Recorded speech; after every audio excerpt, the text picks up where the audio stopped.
Hi guys, I am Sakshi Jain and I welcome you all to my YouTube channel. So my primary reason of connecting you like this is to share my knowledge with you all regarding the Canadian stock markets. How do we do fundamentals, technicals, how do we analyze companies' balance sheet, annual reports. So like if one really want to enhance their knowledge, this is a very great platform for them, and if one really want to start their investing journey, then you are at a right place, right? So this is my first video. Keep liking and sharing my video, and let's get started. So in today's video we are going to cover two important topics. First is type of stocks in Canadian market, which is bifurcated into three parts: blue chip stocks, mid cap stocks, and small cap stocks.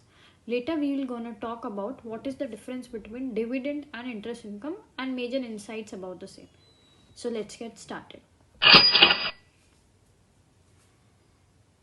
In Canada, the types of stocks are divided on the basis of market capitalization range. Let's first recall what is market cap or market capitalization. It refers to the total value of company's stock, right? So for instance, suppose if a company has 50 million shares outstanding, right? And the market price of each share is $100. So 50 multiplied by $100, this gives us 50 billion. So the market capitalization of a company is 50 billion, and we will classify it in a blue chip stock, or we call as large cap stock. So what is the definition of blue chip stock? Companies having a market value of 10 billion to 200 billion are considered as a blue chip stocks. So we're going to talk about some features that have minimum risk, which means safe investment attached in terms of providing secure returns. Investors who want to avoid market volatility on their investment partially or fully, so to protect from the market volatility. Issue dividends to shareholders on a regular basis, because blue chips are already trading at a high value and they have a solid business model. Industrial leader with a solid business model, as just I have told you. Large and well established brands they have, whose products and services many consumers recognize in Canada, right, and all over India. Next is blue chip companies have less room to grow and tend to be more expensive. Obviously their share prices will be high in compared to the small cap or a mid cap stocks, right? So the some examples I have written here: Royal Bank of Canada, financial sector; Suncor energy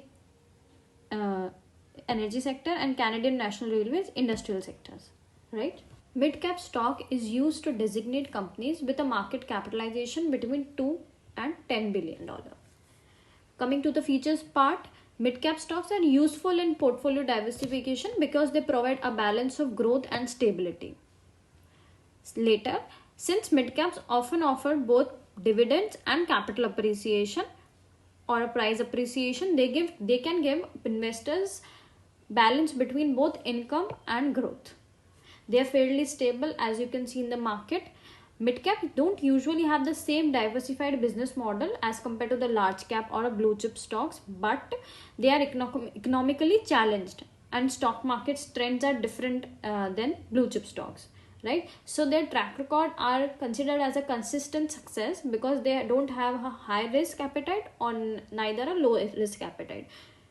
So the examples that I have put forward are West Ferrer Timber Company, sector materials.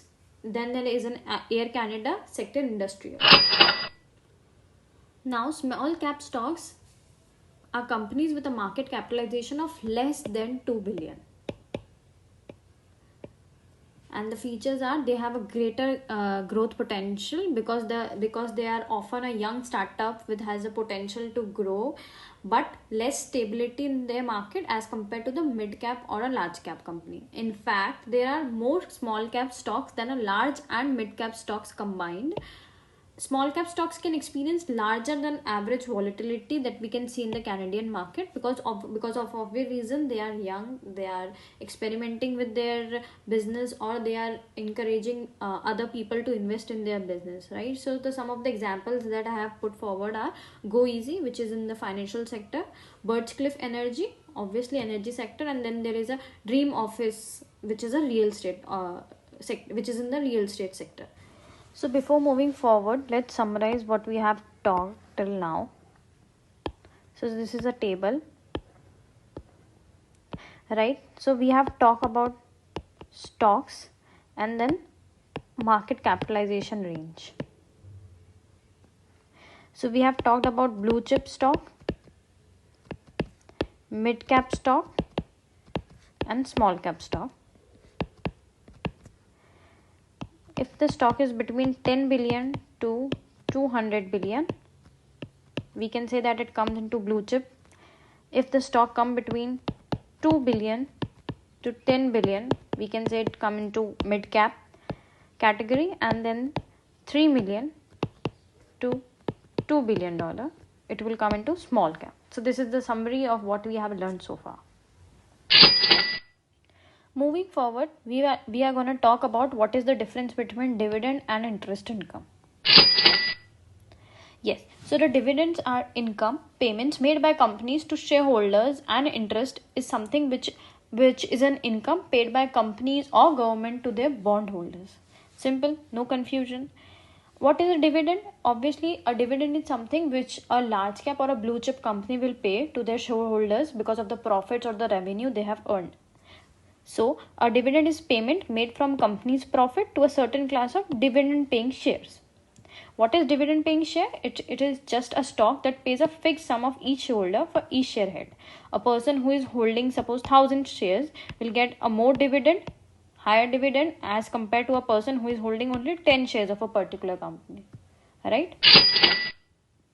Moving forward, whenever a large company or a blue chip company offers dividend, there are two important terms that one should keep in mind. First is ex-dividend date. Second is what is the dividend yield of the stock. So, ex-dividend date is the day on which an investor is no longer entitled to receive a company's dividend. Suppose, for an example, a company says that 18 September is an ex-dividend date. So, it is the date where if the investor has bought or sold the share before this date, he or she is eligible for the dividend. To receive a dividend payment from a corporation, you must own the share one business day before the ex-dividend date. So if 18 September is a ex-dividend date, whoever the shareholder are on 17 September, they are eligible for the dividend. Right?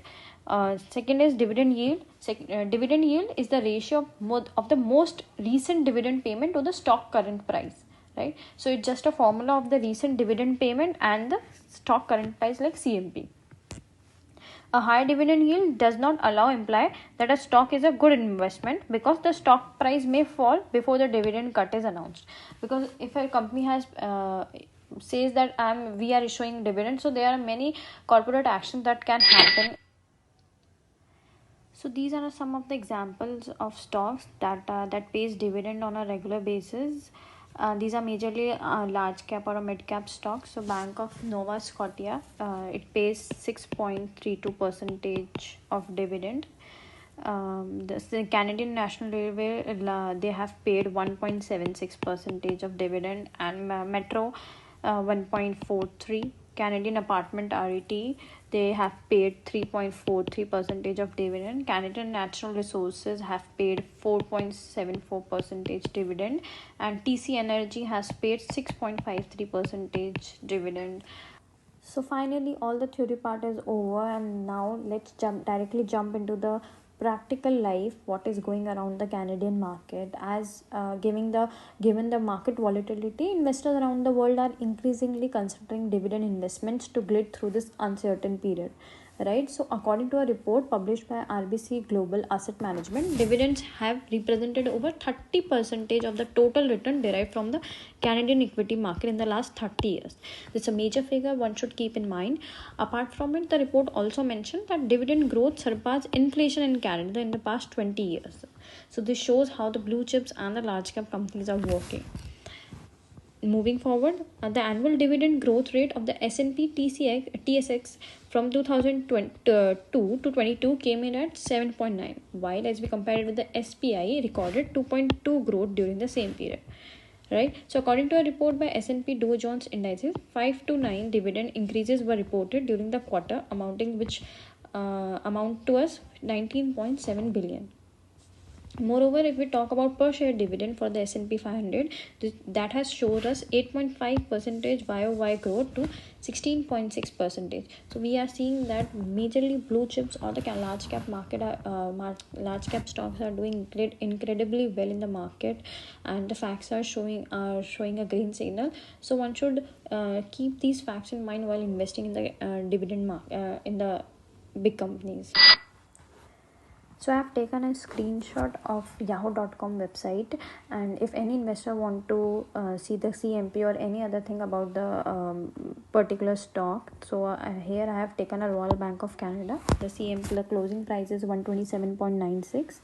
So here we can see that dividend yield is 4.13 and the ex-dividend date is 25 January 2023. So if an investor who is holding a share till to 24 January 2023, he or she is liable to receive a dividend, right? So there are many things that we're gonna talk about in our next video, like what is beta, what is 52 weeks high, and how is average volume counted, or maybe EPS, PE ratio. So there are many things that we are going to talk about in the coming session.